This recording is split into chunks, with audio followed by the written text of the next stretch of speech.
কি খবর সবার, কেমন আছেন? আল্লাহ কালকে রাত্রে আমাকে বাঁচায় রেখে গেছে। আমি একটু পান খাইছি, কেউ কিছু মনে করবেন না, দাঁত দুধ লাল, কারণ আমার মাথা ব্যথায় আমার বমি আসতেছে।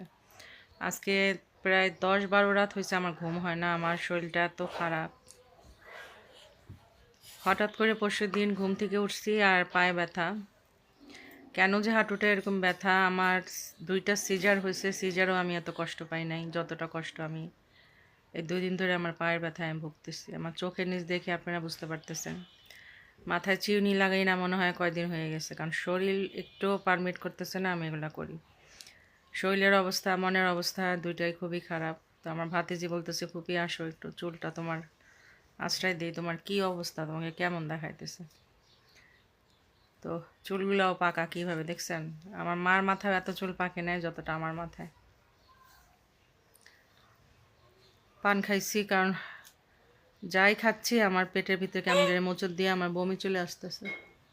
তো একটু পান খাইলাম জানি একটু মুখটা জানি ভালো লাগে, মুখটা তিতা হয়ে আছে। শরীরে জ্বরও আছে, প্রচণ্ড ব্যথা। কালকে পা নিয়ে দেখেন কত চুল পাকা। সায়না, ও পায়ে পা হাত দিস না মা। সায়ন এগুলো ধরো না। সায়ন তোমাকে মা ডাকে, সায়ান। হ্যালো, আসসালামু আলাইকুম। কেমন আছেন সবাই? অনেক ভালো আছি, আলহামদুলিল্লাহ। আপনারাও ভালো আছেন? জোরে। তো আজকে হলো কালকে ফুপি রাতের বেলা যা হয়েছিল, আমরা তো পুরাই ভয় পেয়ে গেছিলাম। সবাই ঘরে ছিল ফুপির সাথে। ফুপি অনেক কান্না করছে কালকে রাতে, আর ফোনের মধ্যে আপু কান্না করে দিছে, ভাইয়া কান্না করে দিছে, দুজনে আর কি। কালকে অনেক তোমাকে দেখা যাচ্ছে না আর কি। তো এই যে সবাই কান্না করেছিল কালকে। আমি বলি, ফুপি তোমার কি হয়েছে? মানে পরশু দিক থেকে এটা হইতেছে। আর আমি বলছি, ফুপি এটা তোমার কি হয়েছে বলো আমাকে, তুমি বলো কি হয়েছে তোমার। তারপরে ফুপি বললো কি, আমার খুব পায়ে ব্যথা, অনেক শরীরটা খারাপ হয়ে গিয়েছে, সবাইকে একটু ডাক দাও। এই তো ডাক দিচ্ছি আমি। তারপর সবাই আসছিল, তারপরে মা এসে বলে গেছে যত কান্না করে না এই দিব না। আর আমরা সবসময় বলে যে ছাড় দাও ফুপি, ছাড় দাও, মানে কি। তো আর কি, কাকাকে ডাক দিতে বলে কি, কাকাকে ডাক দাও, দাদাকে ডাক দাও, সবাইকে ডাক দাও। তো আর কি, এই তো এখন আমি ফুপি মাথা ব্যথা চুলটা দিয়ে দিচ্ছি। আমার ভাতিজি কালকে 2 দিন ধরে আমি হাঁটতে পারতেছিলাম না, ওয়াশরুমে যেতে পারতেছিলাম না, পায়ের ব্যথায় চিলিক পায়ে ওঠে একটু পাটা ফেললে। আমার ভাতিজি আমার সাথে সাথে আমার নিয়ে বাথরুমে যাইতেছে, ধরে ধরে যাইতেছি। তো ভাইকে ডেকে পার একটা প্লাস্টার আনলাম, ওষুধ আনলাম, খাইয়ে একটু ভালো আছি। এখন ডাক্তারের কাছে গেলে 1000টা টেস্ট দিবে, এই দেবে, ওগুলো ভালো লাগে না। সত্যি কথা কি জানেন, আমার ভালো লাগে না ডাক্তার মাক্তার দেখাইতে। এখন মনে হয় আল্লাহ যেটা রাখছে করুক, আমার ভালো লাগে না। আমার নিজের যত্ন নিতে ইচ্ছা করে না, কিছু না।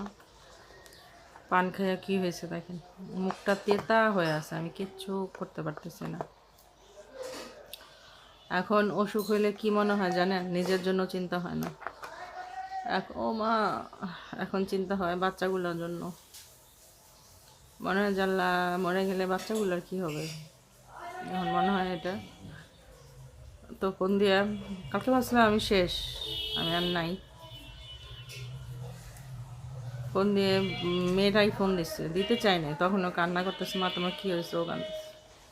পরে বললাম যে মা, আমি জানি মরে গেলেও মরার পর জানি দেখতে পারি যে তোমরা পড়াশোনা করছো, চাকরি বাকরি করতেছো, সৎ মানুষ হয়েছো, তাই মরে গিয়েও শান্তি পাবো না। আমার জীবনে আমি যা পাই নাই, যদি তোমরা সাকসেস হও আমার সেটা পাওয়া হয়ে যাবে। তো এটা ছেলেকেও বললাম, ছেলেও কান্না করতেছে। আমি বললাম যে আব্বা, আল্লাহর পরে তুমি এখন আপুর জন্য, তুমি বড় ভাইয়া আপুকে তুমি দেখে রাখবা। বললাম মা তুমি এভাবে বলতেছো কেন? আমি বললাম যে আব্বা রে, তোরা যে আমার কি, তোরা নিজেরাও জানবি না। এখন নিজের অসুখ হয়েছে, নিজের জন্য কিছু মনে হয় না, মনে হয় যে তোদের কি। ভাই বউকে বললাম যে আমি যদি কিছু হয়ে যায় আমার বাচ্চাগুলো দেখবো, আমার মেয়েটা পাগল হয়ে যাবে।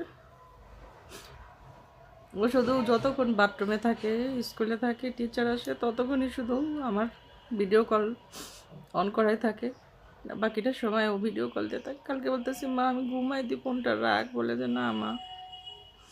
ও আমাদের তাকায় সবাই অনেক। আমার ডাক্তার কাছে বিশ্বাস করেন, আমার ডাক্তার দেখাতে ইচ্ছা করে না। আমার নিজের প্রতি আর নিজের কোনো মায়া নাই। আমার বাচ্চার একটা ছিল, আমার বাচ্চারা আমার কাছে নাই। এই জন্য আমার দুনিয়ার মানুষের কাছে, কারোর কাছে আমার কিচ্ছু চাও না। সবাই বলে যে এখন তুই তোর নিজের লাইফটা নিয়ে ভাব। আমি নিজের লাইফ নিয়ে কী ভাববো বলেন তো? বলে আল্লাহ যা করছে ভালো। আমি আল্লাহর উপরে বিশ্বাসী, আল্লাহ যা করছে ভালোর জন্য ভালো করবে। কিন্তু আমার কথা হয়েছে আমার বাচ্চারা আমার কাছে নাই, এটা আমার কি ভালো বলেন তো? কি ভালো হবে?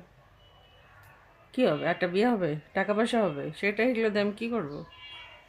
আমি মা, আমার বাচ্চা আমার কাছে নাই, সেই ভালো দিয়ে আমি কি করব? কোন ভালো আমার দরকার নাই।